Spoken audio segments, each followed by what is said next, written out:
So welcome all to the last week's tutorial on essential mathematics for machine learning. I'm Pintu Kumar. I'm a PhD scholar at IUR IIT Bombay. The topic that I intend to cover today is related to support vector machine. I'll talk about linear separability in the beginning, and then we'll go to support vector machine, its motivation and its sort of derivation. Then we'll talk a little bit about duality. So that we are able to derive the dual form of the optimization problem that we encounter in support vector machine. And this is an overall agenda for today. So during the tutorial, at any time, if you have any doubt, you can unmute yourself or you can type it in the chat box. I'm looking at both of them. So yeah, I'll begin. So whatever we are covering today is related to classification. Okay, so I hope all of you are aware of what is a classification.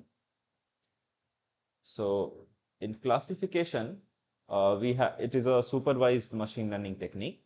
So your data set would look something like x comma yi, where your xi is your feature and yi is associated label.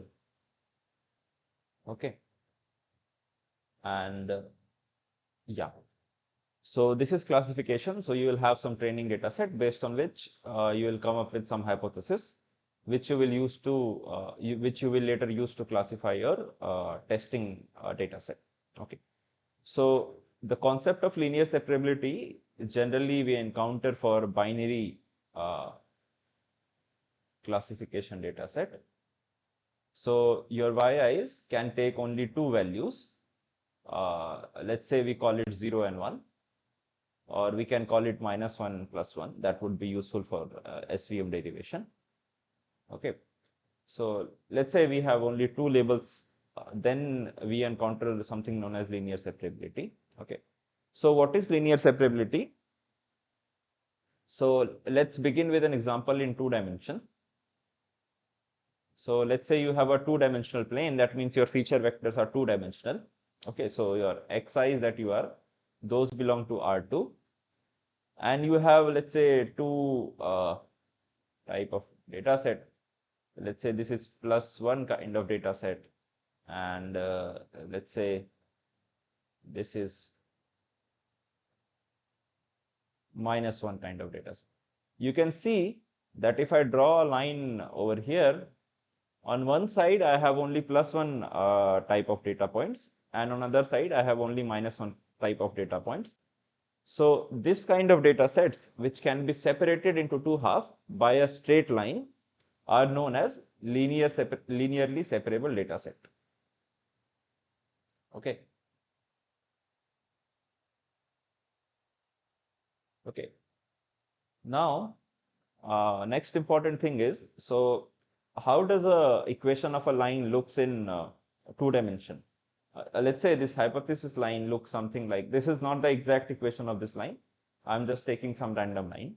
So a general equation would look something like this, right? If we want to write it more cleanly, we can write it as, let's say 2. I can write it as 2, 3 times xy is equal to 4. Okay. Which is, if I call this thing as W transpose, if I call it as, let's say, X, capital X, and this is B, then equation of a line is given by W transpose X minus B is equal to 0. Okay, in 2-dimension. And an important property of line is, so if you look at the perpendicular vector to your line, this vector is nothing but your vector W. Okay. And another thing is, let's say, if you take any point over here, if this is your direction of vector W, if you take any point on the right hand side of your line and you calculate, let's say that point is X star, and you calculate W transpose X star minus B, then the value that you will get would be strictly greater than 0. Okay, this is the property of any line or a hyperplane. Okay. And if you calculate its value on any point over here, let's say this is x minus, then your W transpose x minus B would be strictly less than 0. So your line divides your complete R2 plane into two partitions. On one side, if you will put the value of x star in your line, equation of your line, you will get value greater than 0. On the other half, you will get value less than 0. Okay. So this is the property of your line. Okay. Now let's try to generalize this notion of linear separability, because your data point might exist in very high dimensions. So let's say you have data sets like this, and your xi belong to Rn. Okay. So then how does a separating hyperplane look? So this line is something known as separating hyperplane. Okay.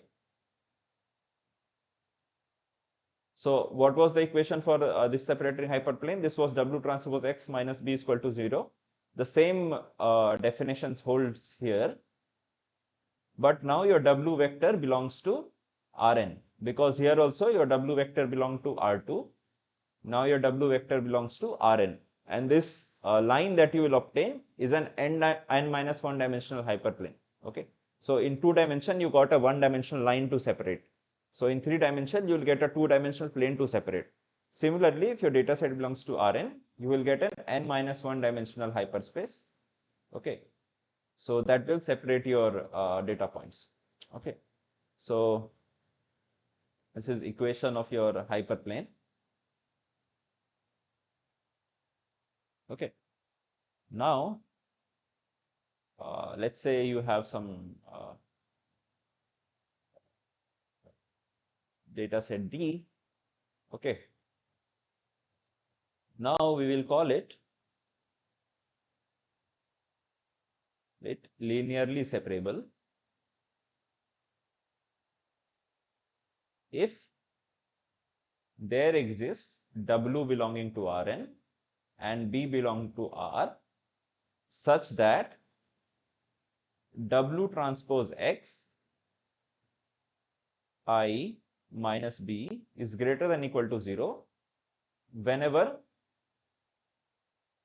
your Yi is equal to 1, and this W transpose Xi minus B is less than equal to 0 whenever your Yi is minus 1. So in higher dimension also it is able to differentiate between these 2 points based on your value of W transpose X minus B. Okay. Any doubts in this?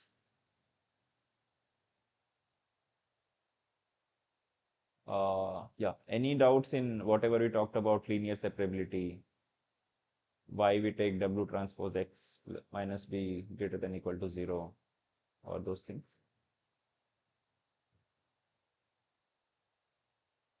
Okay. Sir, can you explain the term hyperspace which Sorry, you just I said? meant hyperplane. Okay, so what is hyperplane? I'll explain it to you. So in when you draw something like W transpose X, so if you draw something like 2x plus 3y is equal to 4, let's say, in 2 dimension it is a line. Okay. So, but if you exceed its dimension, let's say this is 3y plus 4z is equal to 2, then this is the equation of a plane, right? You call it a plane in 3 dimension. So if you take it to higher dimension, there is no special name for something of 3 dimension. There is no different name for something of 4 dimension.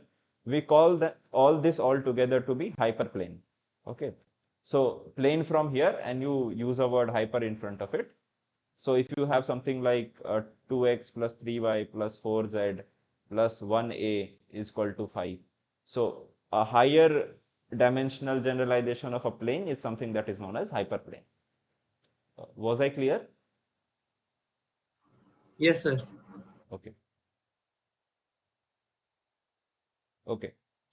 So now, like in the beginning of this course, we learned about logistic regression.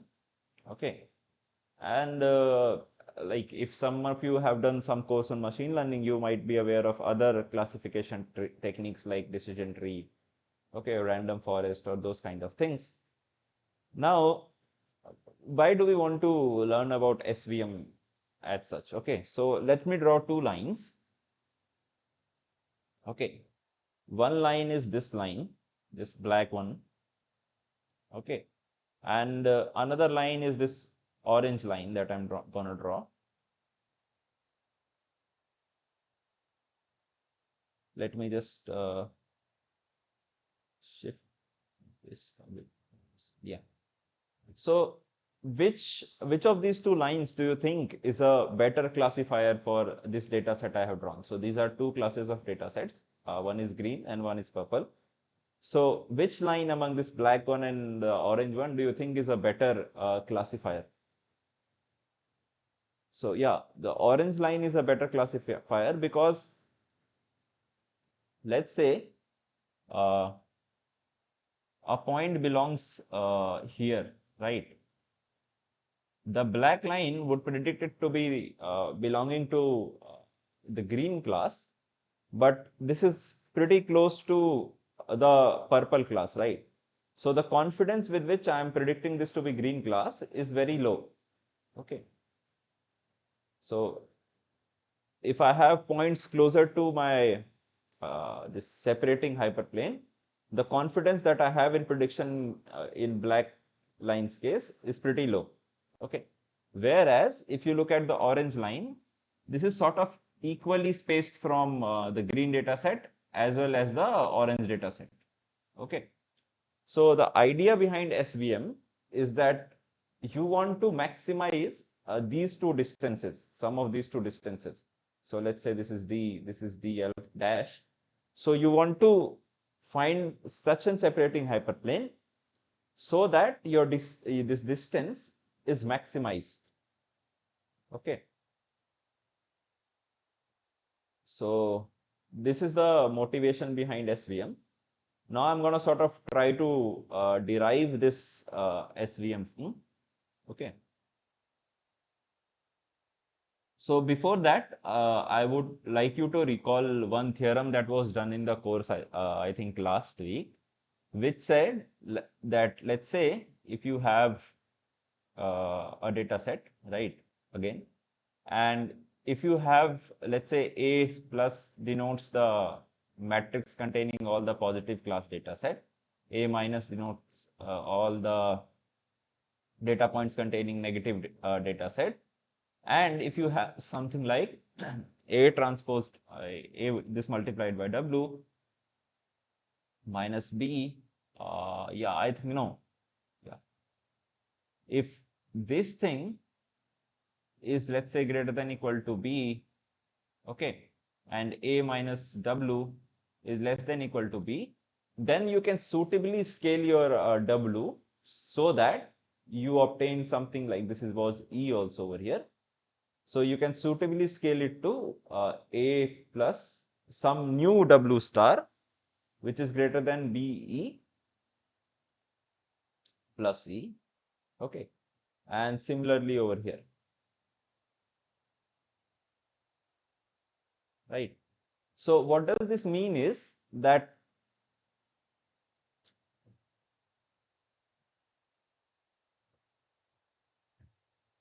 now in the definition of linearly separable, we said that, so let's say if some point W transpose X minus B is strictly greater than 0. Okay. So that means if you want to replace this inequality with, let's say, less than equal to, you can replace this 0 by some very small, some positive quantity, right? So that positive quantity would vary from your X to X, your data point to data point. But let's say you can replace it by some epsilon I. Okay. So this W transpose X minus B is greater than equal to some epsilon times I, epsilon I. Then you can scale your WB so that this epsilon I becomes 1. Okay. This is the basic idea. Okay. So now for SVM, what we want is rather than W transpose X minus B greater than equal to 0, if we will classify these points to be of +1 type, and for points which satisfies less than equal to 0, we classify them to be of -1 type. What we want is, rather than having 0 over here, we want 1 to be here. Okay. And we can scale it. We had a theorem saying that we can scale it in such a way. Okay. So this is one thing.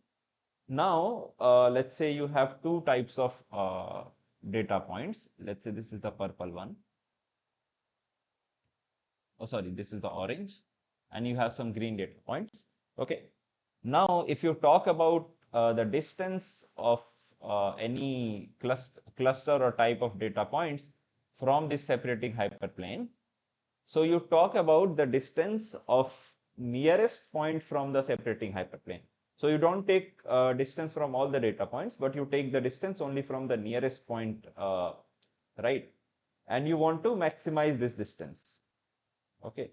So before we maximize this distance, let's look what this particular distance is. Okay. So let's say this point is my x tilde. Okay. From which I am drawing a perpendicular to this point x plus, which is my nearest positive point to my separating hyperplane. Okay. And now let's say this is some origin. Then this vector is nothing but your x tilde vector. This vector is x plus vector. And we want to find this gamma, right? So now this vector, let's call it gamma vector. Okay. And its length is also length of this gamma vector is gamma, let's say. Okay. Then by you can see that these two are vectors. By parallelogram law of summing of vectors, we can say that this x plus is nothing but my x tilde vector, right? Plus, now what is this vector gamma? Now this is gamma vector. What is this gamma vector? So as I mentioned few minutes ago, the vector in the direction perpendicular to your line is nothing but your W vector. So if this is W transpose X minus B is equal to 0, then this vector is your W vector. Now what is the magnitude of this vector? So the direction is this W vector divided by norm of W, and the magnitude would be the gamma, the length of this, right? So we can replace it by this, that is gamma times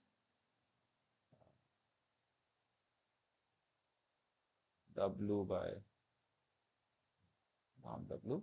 Now this is minus gamma vector, right? And this is your let's say x minus. So we can obtain a similar thing from here also, that is x tilde minus gamma, right? W by, okay. So let's call this equation 1. Let's call this equation 2, right? So if we now take the difference of these two equations, what we can obtain is that x plus minus x minus, these two are vectors, is nothing but 2 times gamma W by W, right? So now what we can do is,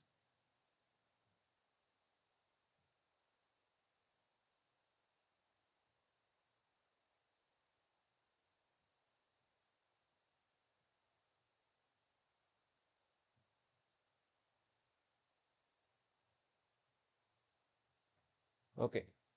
Now another thing that I want to mention over here is, so whichever, now I impose an extra condition that W transpose X minus B should be greater than equal to 1, but the points, these points which are closest to your separating hyperplane, these points are also known as support vectors. And from here only we get the name support vector machine. Okay. Because even if you remove all other points from your data set and you just keep these support vectors, you will get the same separating hyperplane. So because this method is just based on these points, the closest points, that's why this method is known as support vector machine. Now mathematically, these support vectors satisfies a property, that is, so I said that all the points on this side should be greater than equal to 1. But for support vectors, this value must be exactly equal to 1. Okay. And similarly for these points also, that W transpose X minus B should be exactly equal to 1. Okay.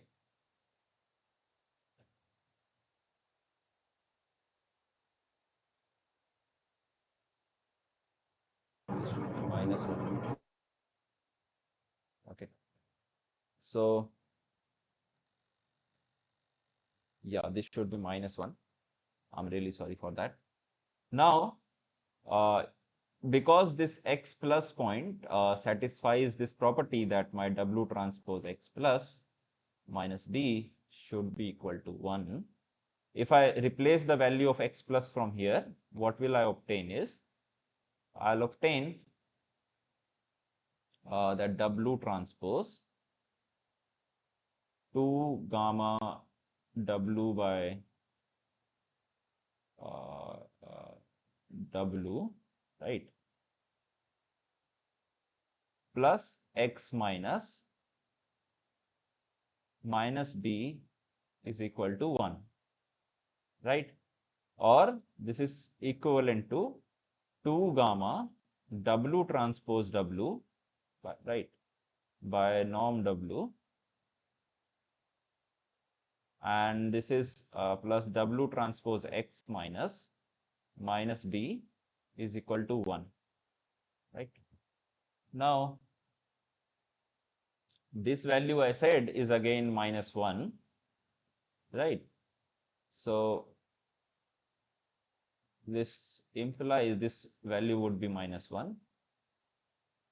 So, from here we can derive our gamma, right, which is nothing but this would be 2 gamma, and this is W transpose W, so this is norm of W square divided by norm of W, okay, and this would be nothing but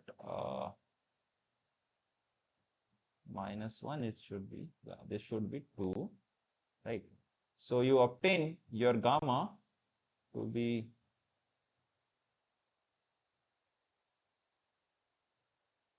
1 upon norm of W. Okay. So this is the distance on one side. This is the value of distance on one side, that is norm of 1 upon norm of gamma. You will get the same distance from the other side also. So the total length of this margin is so total length of margin is 2 upon norm of W.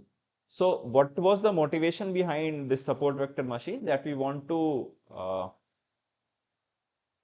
okay, I'll get to that point, whoever has raised. So yeah, so our main goal was to maximize this distance.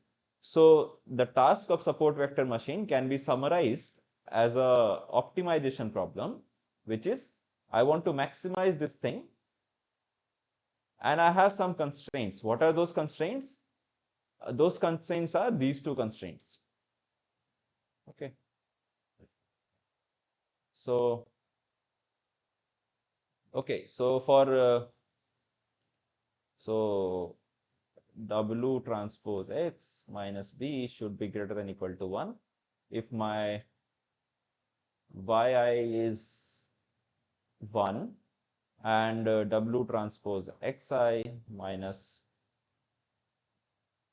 B should be less than equal to minus 1 if my Yi is equal to minus 1. I can rewrite this thing as So maximizing 1 upon a is same as minimizing the reciprocal of it. Okay, and I'll club these two constraints. So this can be written collectively as yi into w transpose xi minus b is greater than equal to 1. So my task of SVM is reduced to minimizing this quantity. Okay, and subject to these constraints. So this is something about SVM. Now somebody asked some question in between. The question is, please describe how W is perpendicular to. I didn't got your point, Vijayni. What did you wanted to ask? How is this line perpendicular to uh, this particular hyperplane? Is this, yeah? Hello. Hello. Good evening, sir. Sir, here W is a point like A1 and A2. Then what is the meaning of that is a perpendicular? Because we get Okay. only a point, so then will. Okay. W is not a point. W is your parameters for your support vector machine. Okay. So I'll motivate this answer by this example. So here you had a line that was separating these two hyperplanes, right? Then W was the coefficient of your line. So if your line is something like 2x plus 3y is equal to 4, then your W is your vector 2, 3. Okay, which is the coefficients of your hyperplane that you have learned or you want to learn. Okay, so W is not a point. W is the coefficient of your hyperplane or the hyperplane itself, you can call it.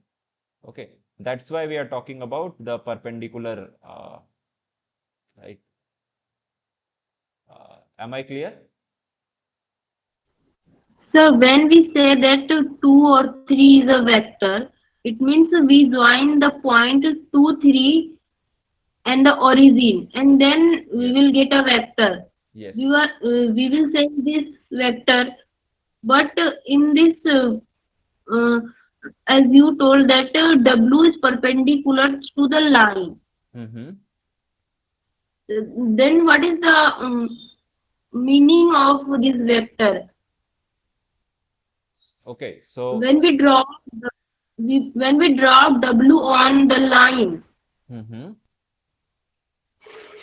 So then what it we is mean, what I meant was the direction in which I'm moving. So let's say you have, let's say this is point 1 comma 1. Okay. So if you draw a line, this vector has two things, right? It has some magnitude and it has some angle or the direction associated with it. Okay. So when I say that if I draw a line perpendicular to this thing and that perpendicular line is my W, that means the angle at which this line is drawn is same as if I would have drawn 2, 3 starting from the origin. Okay. So this means the angle is same as the vector 2, 3. Okay. I was not clear. Okay. So let's say this is your, okay, let me draw a fresh one.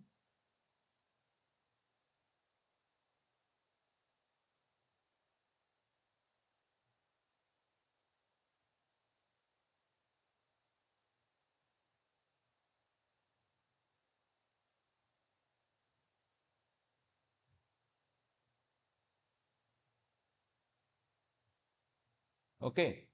So if you want to draw, let's say, some perpendicular at this point to this line, so that would look something like this. Okay. Now, if you want to represent this vector or this whatever we have drawn over here, this is a direction. If you terminate it, then it will have some length also.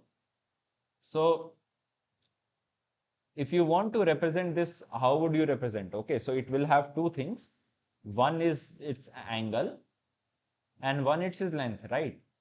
Now if you just pick this line from here and you placed it at origin, it's one of its end at the origin, then you would have got the same thing, that is your 2 comma 3. Okay, so that means the angle that we are having, if we start from here, it's same as if we would have just lifted it and placed it at the origin. This is what it is meant that W is perpendicular to this. Now am I clear? Yes, sir. Now it is clear. Thank you, sir. Okay. Any other doubt in the derivation of the support vector machine that we just did? So why do we sort of minimize this quantity, that is 1 upon 2 norm of W? That I think should be clear. If it is not, please ask. So in beginning, you took an example of A plus W greater than BE and Yeah, less than BE. yeah. Sir, can you explain that? You said that it has been done in previous class, but I don't think it was taken. Yeah. Possibly. I didn't did it, but I think in the lecture it was done. So you are talking about, I would come to that point. This one. Yes, sir, this one. Okay. So I won't go into the proof details, but I'll try to intuitively tell what is happening over here. Okay. So let's say you have a1 x1 plus b1 x1 strictly greater than 0. Okay. So you have strict greater than equal to 0 over here. Okay. Now you want to change this thing to greater than equal to. Okay. So one choice that you have is that b1 x1 is greater than equal to 0. This is correct, right? But because this thing is strictly greater than 0, right? And your data point that you have, that is also finite. Okay. So you can look at all the values that you obtain from a1 x1 or b plus b1 x2. Okay.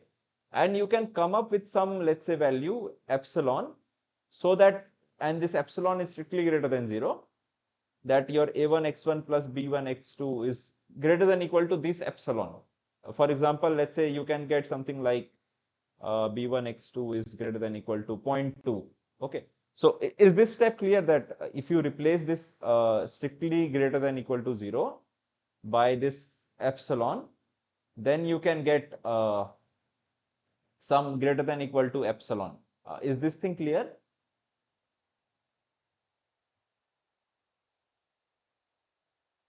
Kushal, Sir, yeah. no, No, it is not clear. Okay. no, it is not clear, sir. I think Okay. we do a similar kind of thing in series conversion and divergence derivation also. But in series Absolute. thing, you have infinite, right, infinite terms. Here we are just dealing with finite, so we can take minimum, and those kind of things are well defined. Okay, I'll draw something, then I think it will be definitely clear. Okay, so let's say these are two sets. Okay, now this is a finite collection of points that you have, right? And let's say you drew this as your separating hyperplane. Okay. Now, one thing that I told you, let me erase this thing and draw a proper line that I use.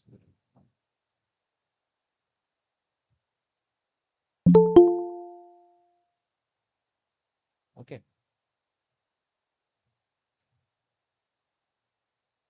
Okay. So this line gives you W transpose X minus B is equal to 0. Okay. This particular line has this equation. Okay. And these points on the right side have W transpose X minus B strictly greater than 0, because none of the point is lying on this line. Everything is on the right side of this line. Okay. So if you want to see this particular point, for example, okay, this particular point, and you want to see what kind of value does this satisfy. So if you just shift this line by, let's say, some epsilon distance, then you will get this line. Okay. Okay. So now if you have shifted this by epsilon distance, what would be the sort of equation for this line? That W transpose x minus b is something related to epsilon. Okay. So this point is satisfying W transpose x minus b is equal to epsilon, which is strictly greater than 0. Okay. Similarly, other points will also have, let's say this is epsilon 1, then someone will have epsilon 2, and so on, right? Now, if you take minimum of these epsilons, so let's say my epsilon star is minimum of epsilon 1, epsilon 2, and so on till epsilon n. Because this is finite set, we have this minimum well defined. Okay. So we can say that for all these data points, we have A1x, sorry, this is W transpose x minus B is greater than equal to this epsilon star. Okay, we can say this, right? Can we say this? Yes, sir. Yeah. So that is what I told you, right? Now, if we suitably scale this W and B, okay. So let's say you take your W to be this length of epsilon uh, times your you can take it as length of epsilon times you take a new W, which is your W star, as W into epsilon time. Wait, just give me a second. You take your new W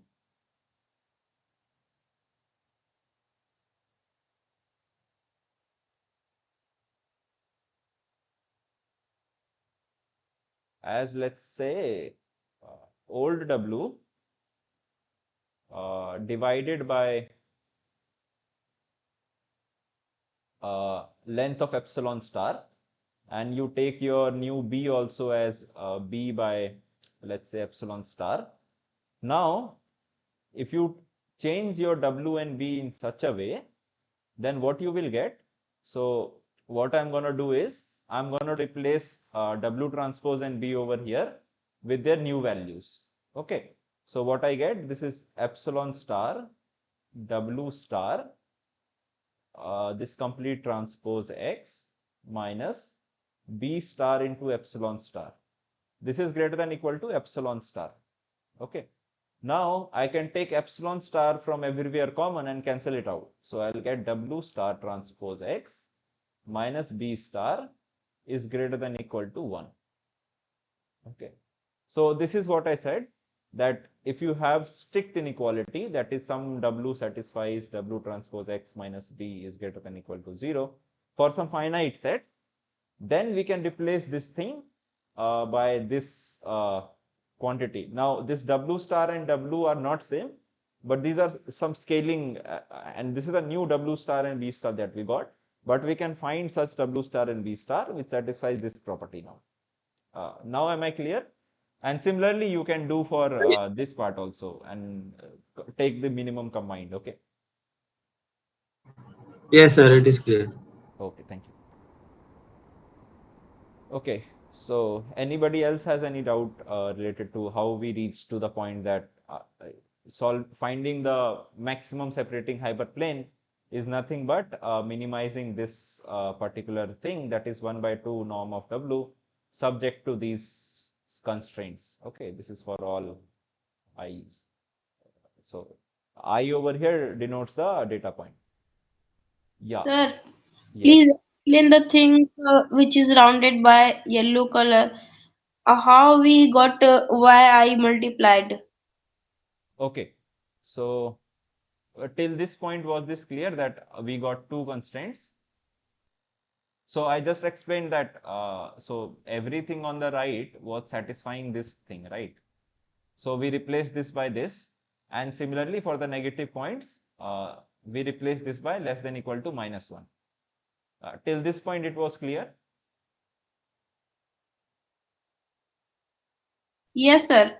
Okay. Now we did nothing. So if you look at it, whatever I have written, now this thing is greater than equal to 1, right? Now if I multiply it with yi, that is +1, so what will I get? Let's say if I multiply it by yi, w transpose xi minus b, this is also greater than equal to 1, right? And this is 1. So the product will be greater than equal to 1. Okay. Now if we look at the second part, so for the second part, this thing is less than equal to -1.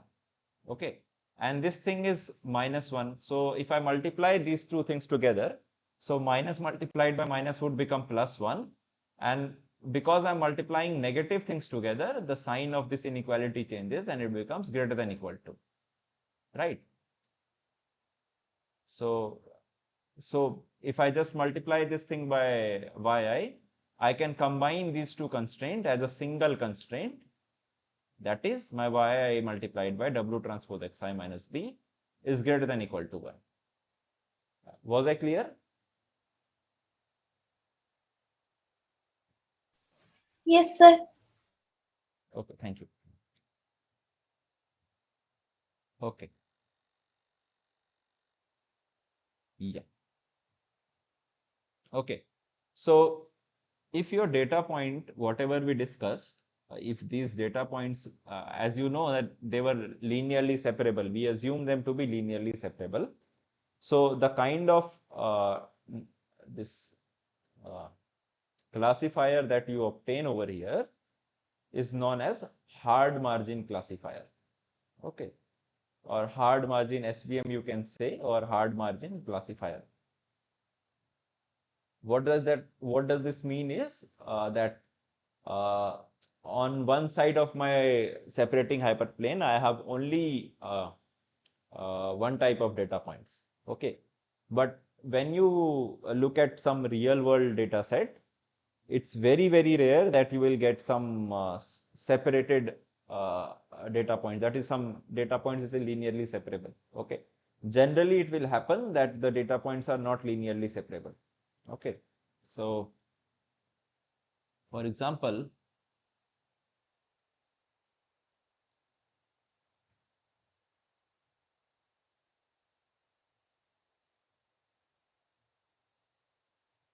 so let's say these are my plus points and these are my minus points, and there is some plus point here or there is some minus point here.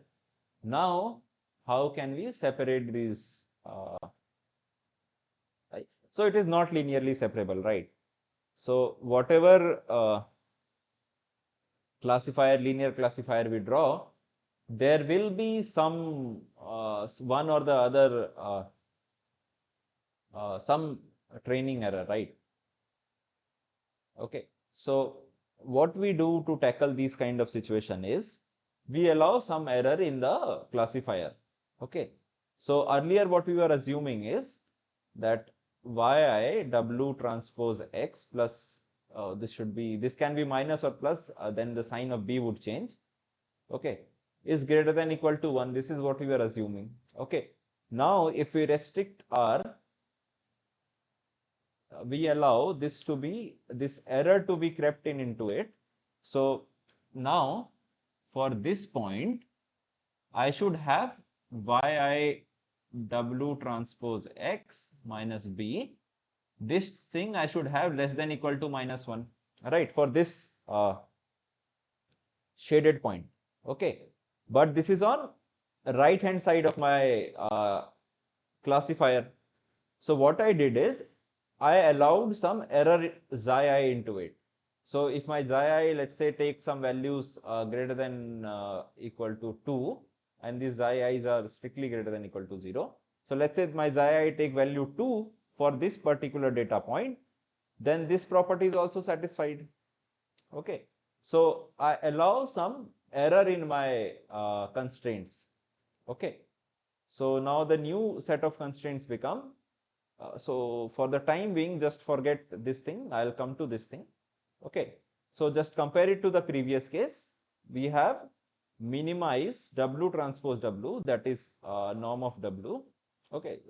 If you square it or don't square it, doesn't make a lot of difference. Okay. So minimize 1 by 2 W transpose W. If you square it, becomes a bit smooth, and you can optimize it more nicely, but the optimum points that you will get will be the same. Okay. Subject to these constraints, that my Y transpose W yi into W transpose X plus B or minus B, that is up to you, you can change your notations, is greater than equal to 1 minus epsilon. Okay. Now, if I'm allowing the error, I don't want that my hyperplane that I get is something like this, the orange line that I drew towards the end. It should be in between, right? So what should we do is that these errors that we are introducing, okay, so this should be as small as possible. Okay. So to incorporate that term, we include summation of xi I in the minimization term along with a hyperparameter C. Okay. So if the value of C you take it to be large, right, that means it will allow very less error in this thing. Okay. So it will be, so let's say if this data point was not here, then I would have tried to minimize this error if the value of C is very large, and I would have got something like this green hyperplane. Okay, because I want my margin to be maximized, but at the same time I'm also wanting this error to be reduced, and I'm weighing reduction in error more than my margin thing. Okay, but if my C was less, for example, then I would have got some nearly perfect SVM kind of margin. Okay, so that depends on your sort of application. You can tune this value of C. Okay. And this kind of whatever classifier you'll obtain from here, those are known as soft margin classifier or soft margin SVM. That means your classifier is a bit soft in its decision, that it can allow some error also. Okay. Okay. Any doubt in this? Sir, please repeat the concept of adding xi I Okay. and please explain in the figure. Okay.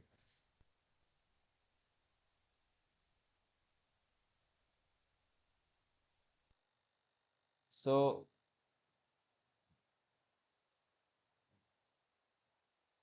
okay.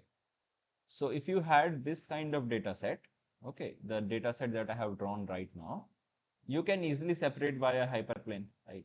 So for these data sets, you would have W transpose X minus B is greater than equal to 1. You can find such line.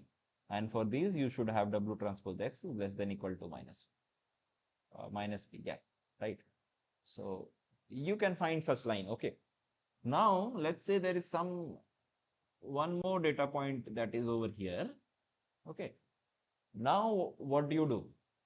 Okay, because any line you choose, you won't be able to find a line which satisfies this property, because this green is in between these orange lines. Okay, so because this is not linearly separable, so you can't find a line for which on one side you have orange points, on one side you have these points. Okay, so what we do is, for this green point, we want this green point to be sort of here, right? We want this point to be here. So for this point, what is the value of W transpose X minus B that we should get? This should be less than -1. Okay. So for this point, how can we reach from 1 to -1? We can subtract some positive values. So this xi I that we have is greater than 0. So now how much to subtract, that will be done during optimization. Okay. What we want is, we want to subtract some value so that this becomes similar to this. Okay. And we multiply it by yi also. Okay. Yeah. So this is the concept that we wanted to do. Okay. Am I clear now why I did subtract minus xi from here? Yes, sir. Okay, thank you. Okay. Okay, so it is 6:56 right now. The next topic that we'll cover is related to this duality thing. So this is my primal uh, optimization problem that I get. We'll try to convert a hard margin SVM to its dual form and see how it is done, right? And then why I'm doing it. So in the last two sessions, which are your Python based session, what I saw was that kernel functions were discussed, right? But I didn't saw kernel being discussed during the lecture. So I'll try to devote some time towards the kernel. But to understand kernel, you need to understand this particular formulation, right? Over here, there is something that you need to know. So let's take a break of 2 to 3 minutes. We can meet again at 7:01. Okay. So then we'll continue our discussion on support vector machine.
Sir, Yes. Yes. sir, can you scroll up to that page where you explained me about the topic of, I asked a doubt earlier. I need to write something. Okay. So where? Yes, sir, here. Okay.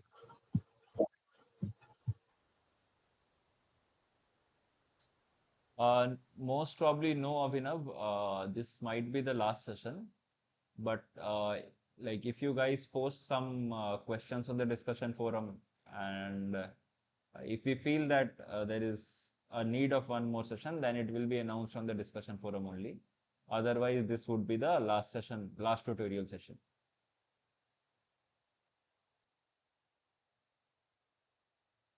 Because generally, not a lot of people ask question in these sessions also. So I'm not sure if there would be sufficient number of questions being asked there. So that's why we are not having one.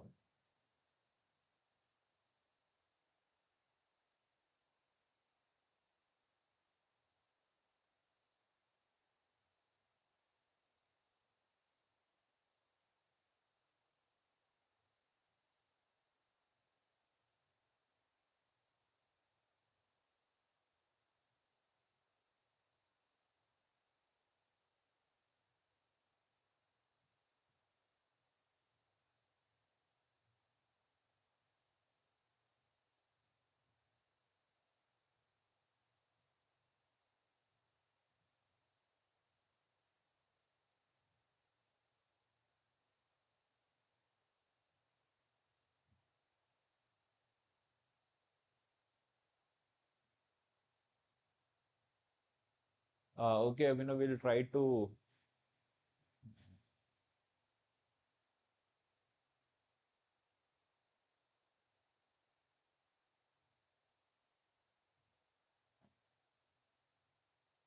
Okay, we'll try to look at the question. If you have doubt in it, towards the end of this session only. Okay, so yeah.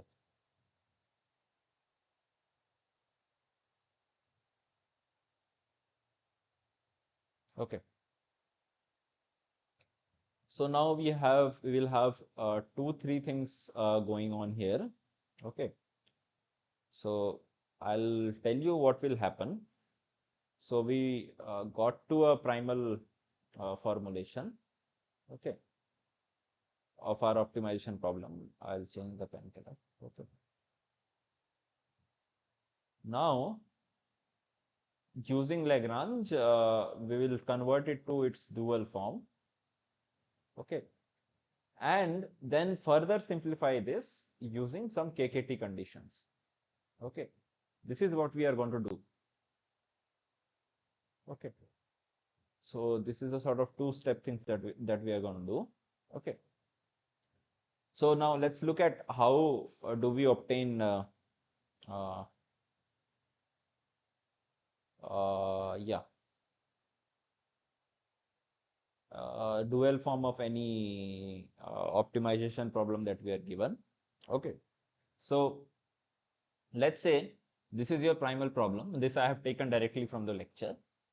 So the problem is something like minimize f of x. So we also had something like minimize half of this norm w. Okay, you can take square also. Okay, and subject to some constraint gix is less than equal to 0. The same thing we had. So we had something like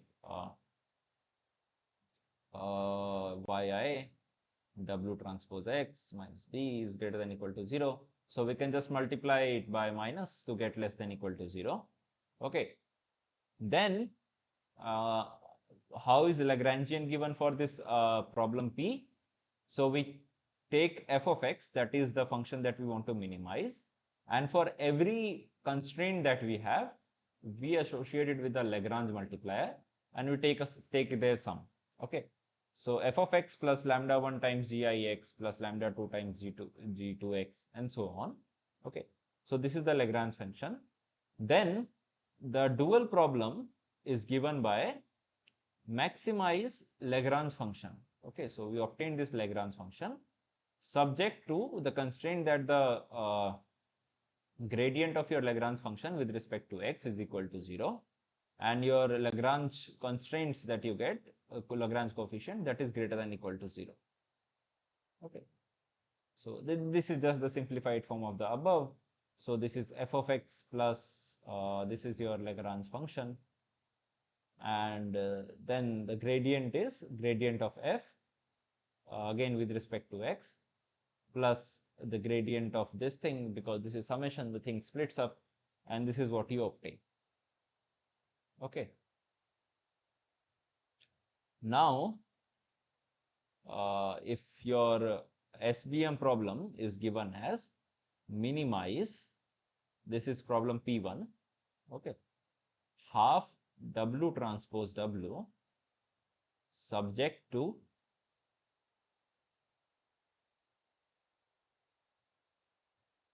yeah. So this is written in this form. Your yi is now replaced by di, right? W transpose xi minus b is greater than equal to 1. Okay.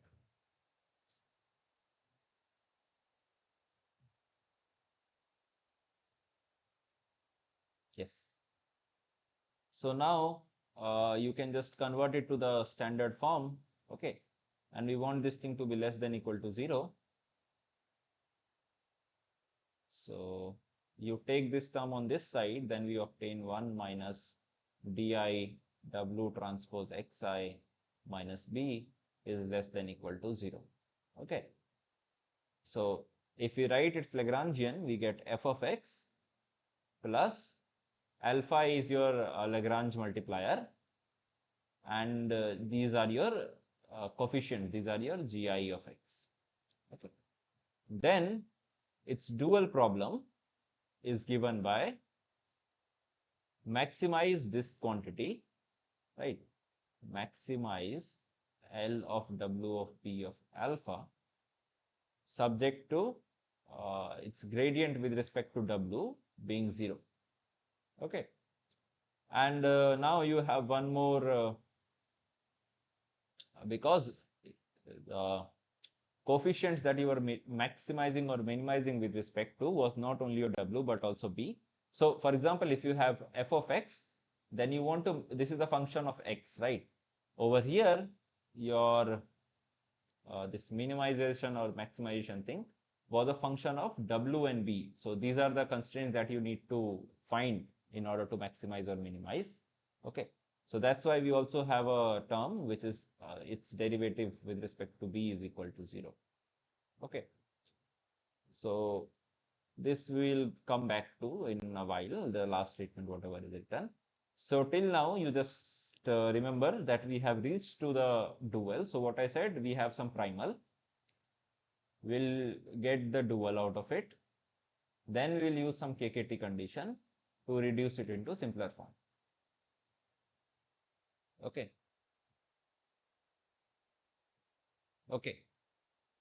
So now I think you might have forgot, some of you might remember also what is KKT conditions. So this is from portion from last lecture. So if you have a constraint optimization problem, that is something like minimize f of x subject to gi of x is less than equal to 0, then a local optimal point must satisfy following condition. Okay, this is just your Lagrangian. Okay, that is gradient of your Lagrangian. This must be equal to 0, and this is what we proposed when writing our constraint. So we don't get any extra information from here, right? This is just gi of x is less than equal to 0. This is already a constraint, no extra information. The third one, that is your complementary slackness condition. Here you have some extra conditions, that your Lagrange multiplier times the constraint must be equal to 0. Okay, so we'll use this particular thing. Fourth one is also trivial. Okay, so the problem again was minimize half W transpose W. Okay, subject to the constraints that we got was 1 minus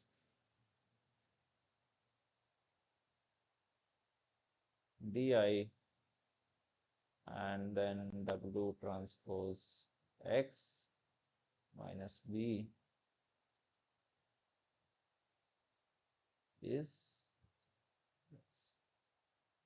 to 0. Okay.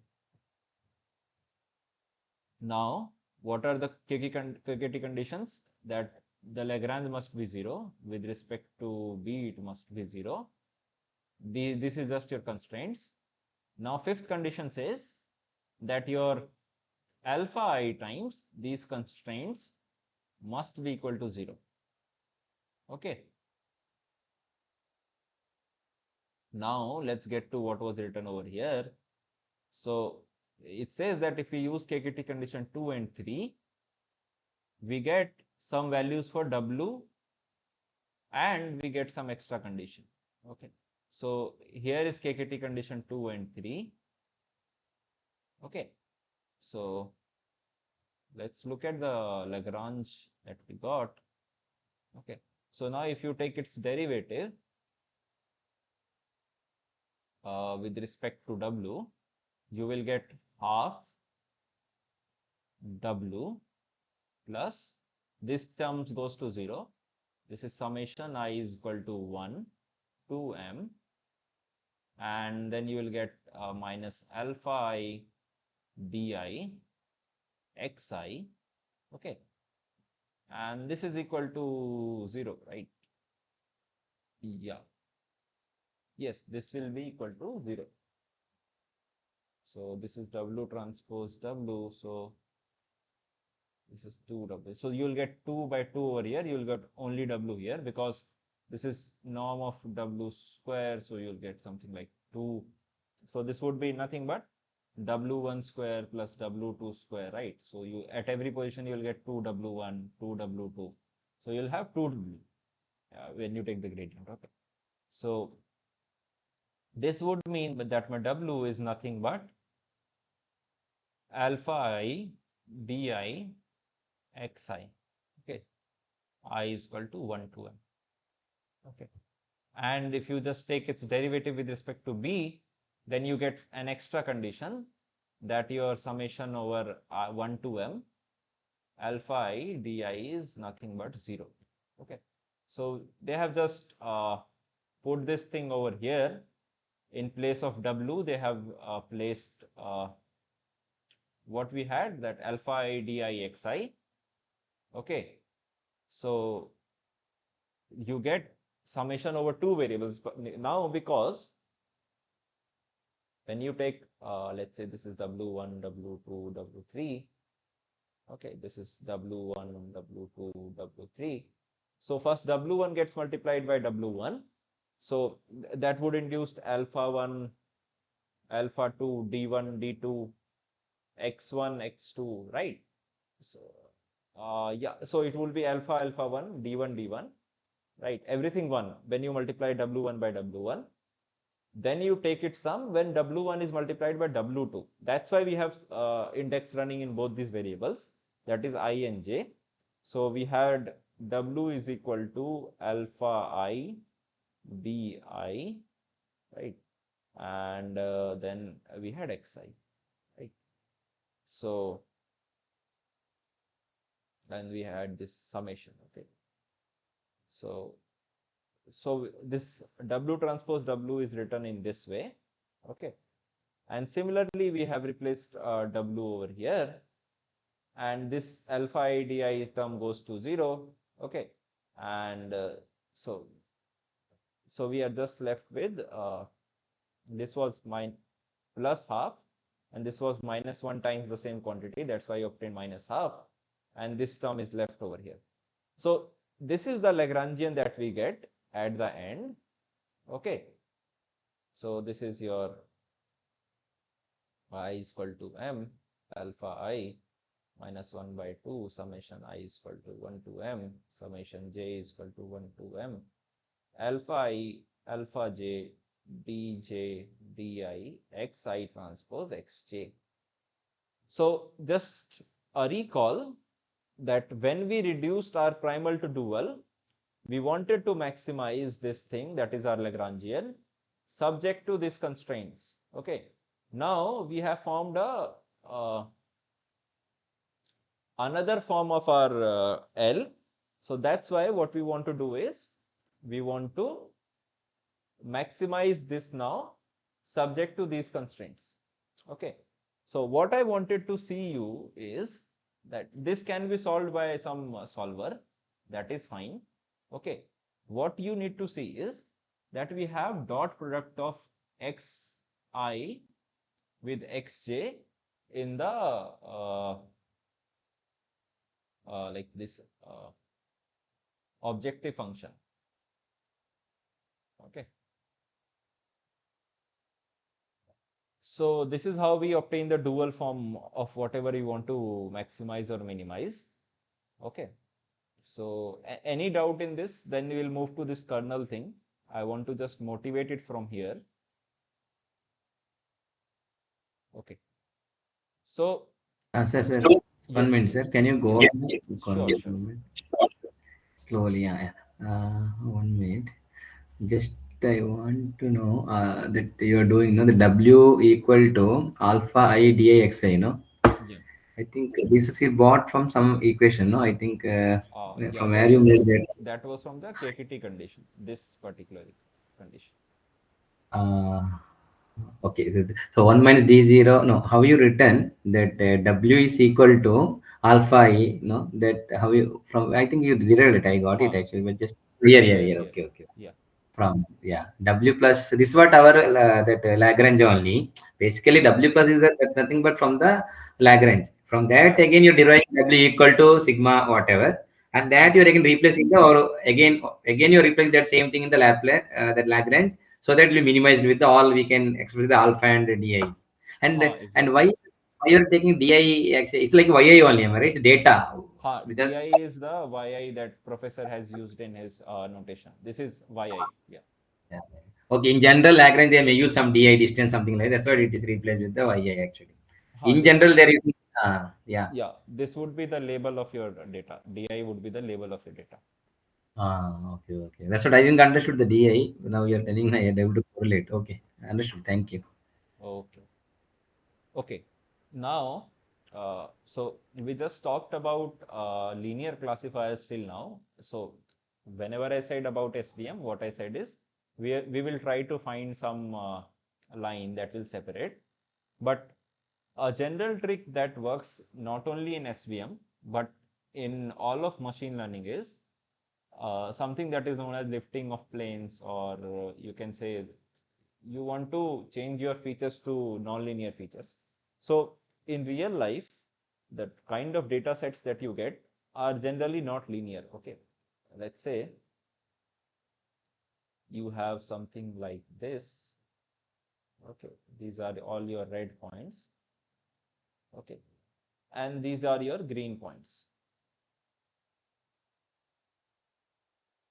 Okay, you can see that there is a clear curve that can separate these two type of data sets, but this curve is not a linear, right?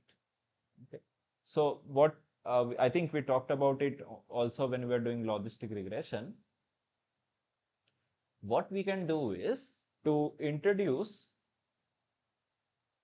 non-linearity. We add some features or we modify these features. Okay, so let's say you have some features x1, x2. If you include, let's say, x1 square, and the next time you include x1, x2, let's say you even include x3, x2 square. Now with these new features, in the new feature space, this separation or the plane that you will be finding, in the new space it will be linear. Okay, so in the lifted space it will be a linear sort of thing. But if you then project that line to your original space, that might not be linear. Okay, for example, let's say this is your two types of plane. If you project your this green part to a height of +1 and you project your red part to the height of -1, then you can easily draw a plane in 2 dimension which can separate these two data points, right? So that's what the idea is to, yeah. I'm not getting this. Can you please repeat this again? Okay, so let's take a very simple example. Okay, let's take a one-dimensional line.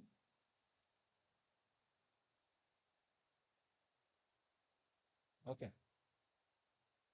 so yeah, okay, let's take it. So let's say these are my points. Okay, so is this linearly separable? It is not, right? So I want to move it to a two-dimensional space. Okay, now what I do is I move this green point here, these 3 points here, and this one also here. But for the orange one, I take a better height. Okay, so I lift this to here. Now in the new space, in the R2 space, you can draw a separating hyperplane, right? Okay, this is just an example that I'm giving you. Okay, so even when with respect to the original features, these two data points were not separable. Okay, but we can separate it when we move it to some other space. Okay, one more example I'll give you. I think then it will be more clear. Okay, so let's take two-dimensional data point, cluster of two-dimensional data point. So something like this you have some orange points. Okay, and you have some green points.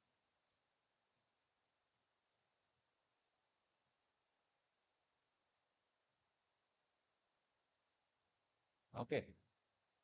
Clearly, this is not separable by any line. Although it is separable by this circle, we can draw it, but it is not separable by line.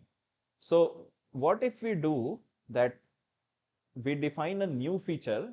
Okay, so let's say this is x1, this is x2, right? We have x1 and x2 as two features, and we define a new feature, right? That is the distance of a point from this particular red point, or this yellow red thing that I have drawn in the distance. Then if you just look at the third feature, okay, if you just look at the third feature, if this is your 0, then all your orange points will be close to 0 distances, and all your green points will be far away from this 0 distance. Then you can draw a separating hyperplane. So if you now use x1, x2, and this new thing that we have defined as your features, then in the new space, your data points become linearly separable. Okay. Even if you would have ignored the earlier two, then also it might have become linearly separable. Okay. So what I'm saying is that if you introduce some non-linear features out of your existing features, okay, then you can even classify non-linear you can get non-linear separating hyperplanes. Now am I clear? Yes sir.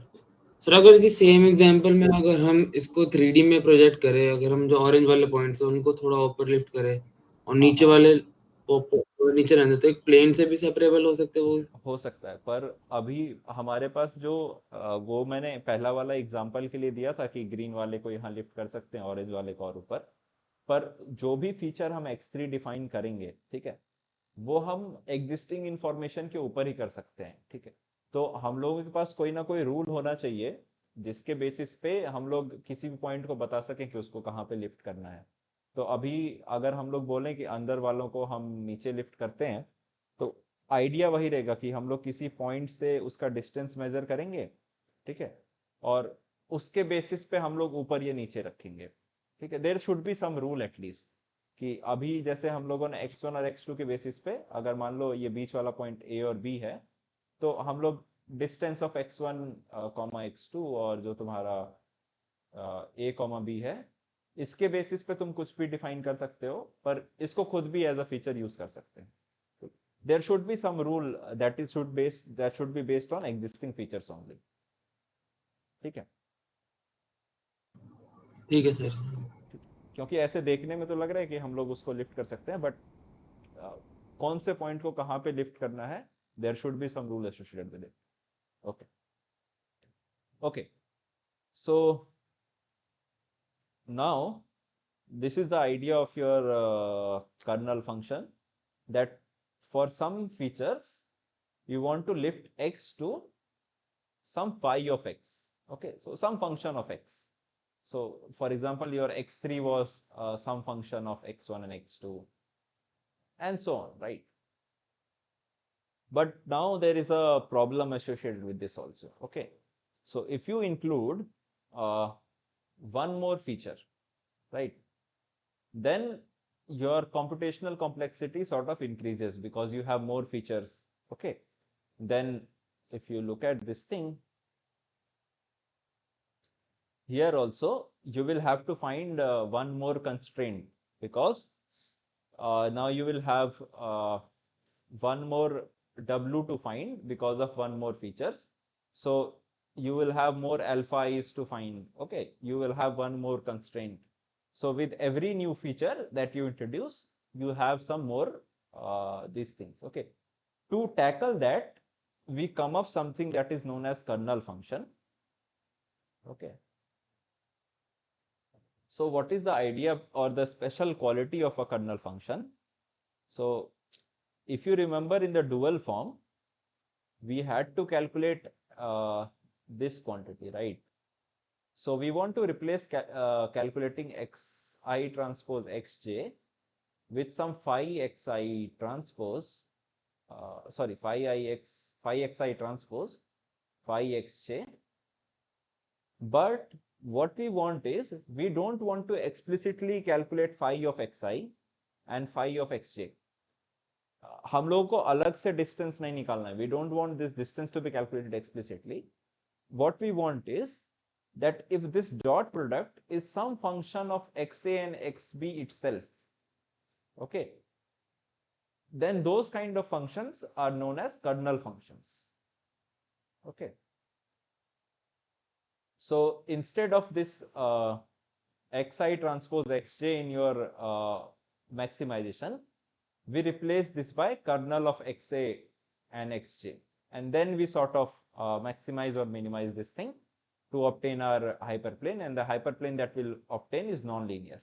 Okay, so here are some common or the useful kernel functions that you can use in your examples or your problems. So first one is known as, first I'll introduce a simple one, that is your linear kernel. Okay, so linear kernel is nothing. It's, if you have a kernel between xa and xb, it's same as x1 dot xb. Okay, this does not make any difference. Second one is known as polynomial kernel. It is given by, is nothing but 1 plus xa transpose xp, and then to the power p. This power p is, so you can vary it and you will get new kernels. Okay. Third kernel that we have is known as Gaussian kernel. So this would look very similar to your normal distribution that you did in last class. So this is E minus norm of xa minus xp. So you'll replace your dot product with these things. Okay, 2 sigma square. Okay, and we also have something known as sigmoid, in which we have tan h beta naught times xa dot xb plus some beta 1, and you take tan h outside this.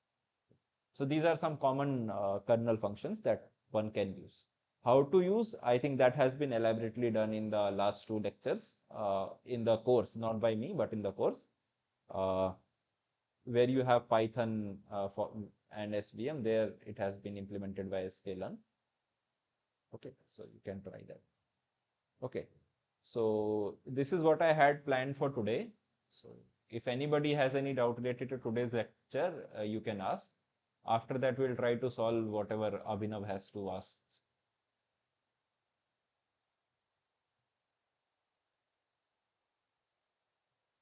Anybody has anything to ask about today's lecture can ask.